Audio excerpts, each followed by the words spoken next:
wanted to give a quick update here about PAX East. We had a huge outcome at PAX East.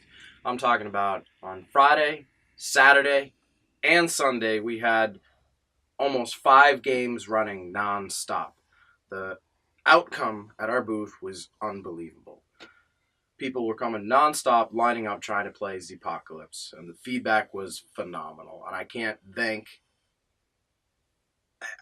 be more gracious or more unexpected and heartfelt that people loved our creation for our game.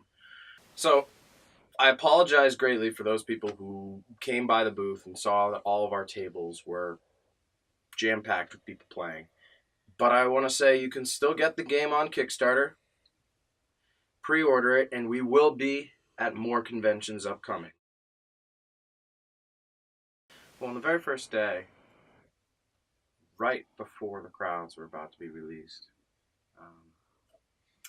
the guy from Funding the Dream came over and was talking to me about his podcast and how he just run a small Kickstarter himself to raise the $800 he needed to do live streaming on his iPhone and his iPad so he could do all sorts of interviews of people, other Kickstarter people at PAX. And he was telling me all about this, and he's like, well, you got a moment right now? And I'm like, sure. And so he's like, all right.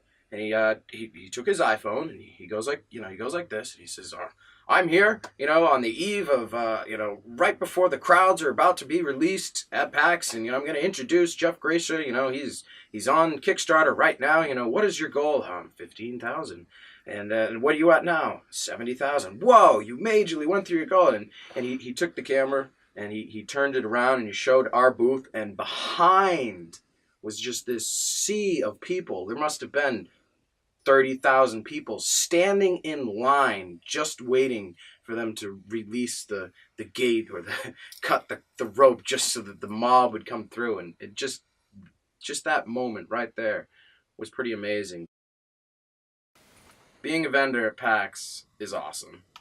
Awesome because, one, I got to see the place before it was even put together.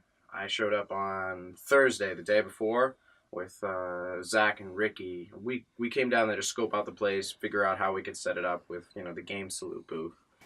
It was amazing to see the behind the scenes and how much prep work goes into making PAX a reality.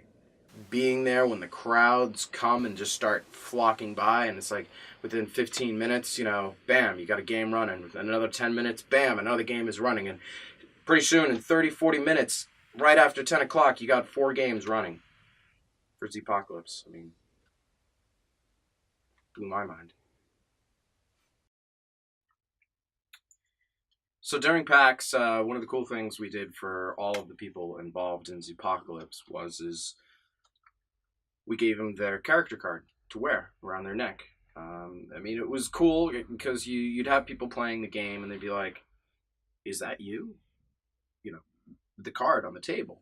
And I'd take up my card and be like, yep, that's me. And the other thing is people would ask what the pledge levels were and stuff and be like, hey, you can be in the game, or get your character card done.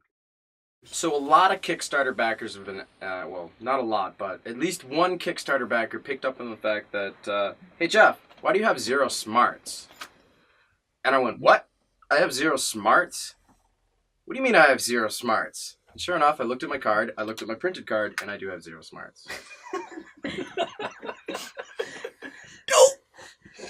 I think one of the other editors, maybe Zach or Julie, might have maybe reduced my intelligence a little bit.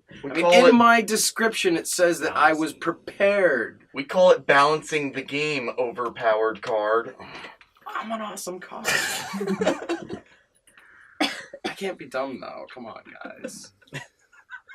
Remember, we're trying to sell a balance. The game designer's like, balance. But the problem is, what does it say about the game when the game designer's doesn't card know. is 0? Hilarious is what it says.